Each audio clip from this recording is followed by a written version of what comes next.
Well, hello everybody, and good evening. It is a very warm and summer night down here in South China, in the city of Zhuhai, just north of Macau.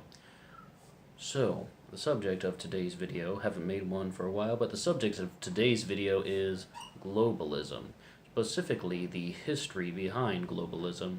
Now, this has received a lot of attention over the last 5 years, and it has been mentioned in everywhere from the alternative to the more of the mainstream media. And the shortest, most kind of nutshell definition that you can give about it is that it would be trying to bring humanity under the control of a single entity. Now, this does not have to be government, as we'll sort of discuss. It can be through a few other methods. There are a few other ways to control mass amounts of people, aside from purely governmental and political rule. And the reason that I got more interested in this subject was I really wanted to go back and sort of find where did the concept of globalism begin? Where did this sort of human control plan originate? And the real foundations of it go back all the way to Mesopotamia. And remember, there were four major river valley civilizations that gave birth to what we know of as the civilized world today. We had the Nile in Egypt, we had the Indus in sort of present day Pakistan, the Indus River Valley, which gave birth to a wide variety of things such as Harappa and Mohenjo-daro, and we had the Huanghe River Valley in China, and the Tigris-Euphrates River Valley in Mesopotamia. Now, one of the rumored first civilizations to exist was Sumer, which came out of Mesopotamia. However, a lot of new archaeological evidence is really kind of pointing toward a few different places. For example, Turkey has uncovered quite a lot of ruins that predate Sumer by thousands of years. It's most likely that civilization is much older than the Sumerians, and Turkmenistan as well at Ganor Tepe is several centuries older than Sumer, and even we've discovered a very new find in South Africa, which might even predate Sumer by as much as 100,000 years. They're still excavating this very new site. Now, the way this begins with globalism is most of these original river valley civilizations fell. Egypt fell completely. The Indus River Valley fell completely. Yet China continued to grow, and the Huanghe River Valley civilization continued to grow and gave birth to what we know of as China today. It is the only one that survived in its entirety. The Huanghe River Valley civilization never fell. But what happened to the Tigris-Euphrates? What happened to Mesopotamia? Well, what I've been reading is what happened is they decided to migrate westward, moving into the Fertile Crescent, moving into southern Europe. And with them, they brought knowledge. They brought knowledge and they brought language and tradition, and these things evolved over centuries. And that gives us the birth of two major European civilizations, Greece and Rome, as well as others such as the Phoenicians and many things along the line of the Fertile Crescent. And from this, we see something very interesting as the Roman Empire begins to form.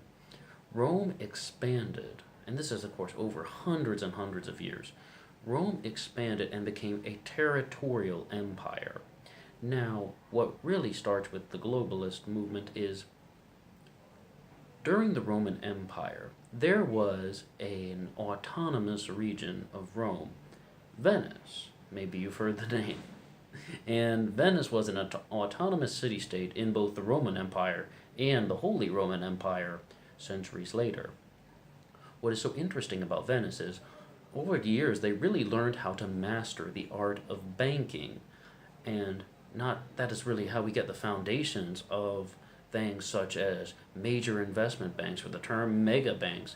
This comes from sort of a Venetian model that has been, galvanized and has been reproduced all throughout Europe because the Venetians became so good at these banking methods that they began to be studied over the next millennia by the Germans and by the British, who would then really take it to the next level. And the Venetians were all about economics, not territory. Rome was a territorial empire, but what Venice was able to do was to control other parts of the world economically, put financial pressure on a different part of the world, and they can do what you want.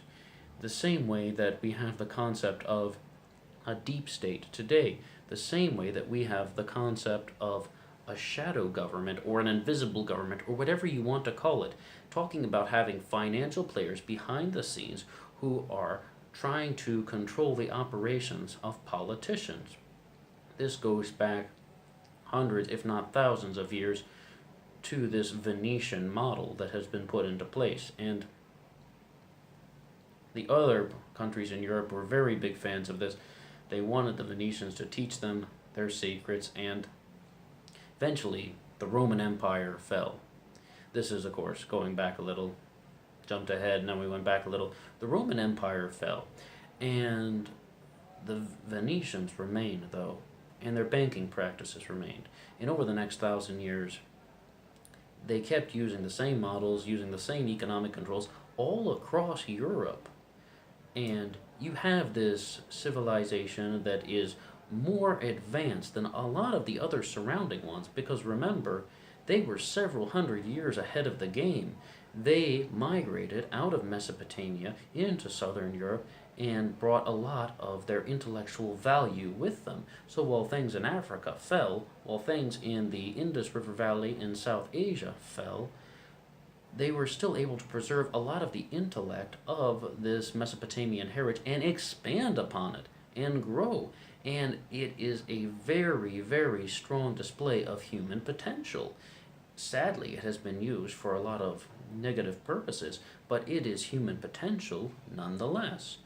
Then we go from the Roman Empire falling and what some people call the Dark Ages, when in reality the world's a very complex place. Calling them the Dark Ages is not really a fair term.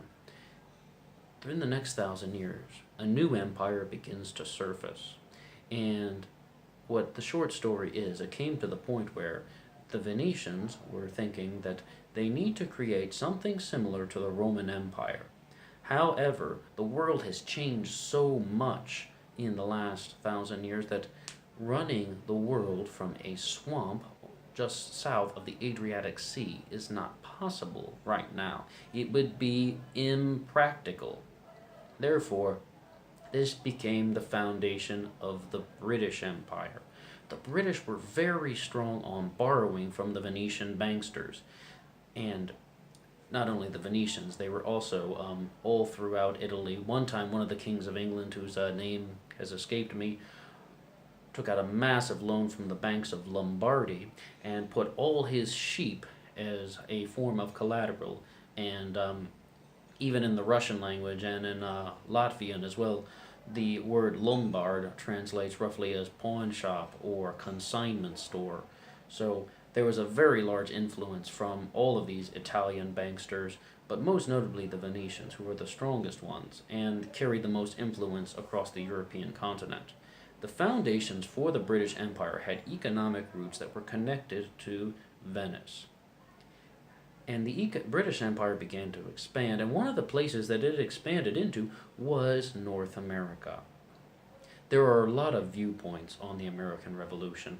There are a lot of different angles that people approach it, different perspectives.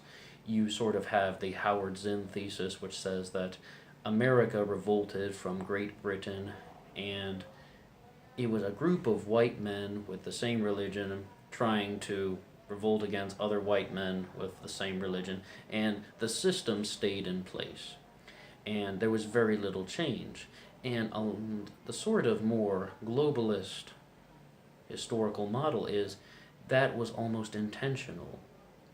that America would revolt away from the British Empire, but they would still be under British control because of the intense financial connections between America and the British Empire, which were all controlled from the center of this Venetian banking model, this very vast economic control plan that really spread all over Europe. In the United States was not exempt. So 1789 in the American Constitution is a very large step.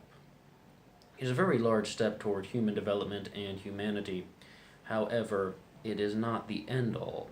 And the Venetians were very well aware of this, and they also decided to compose another plan about how can human freedom not get too large, and how can we still try and control people once they have a constitution in place.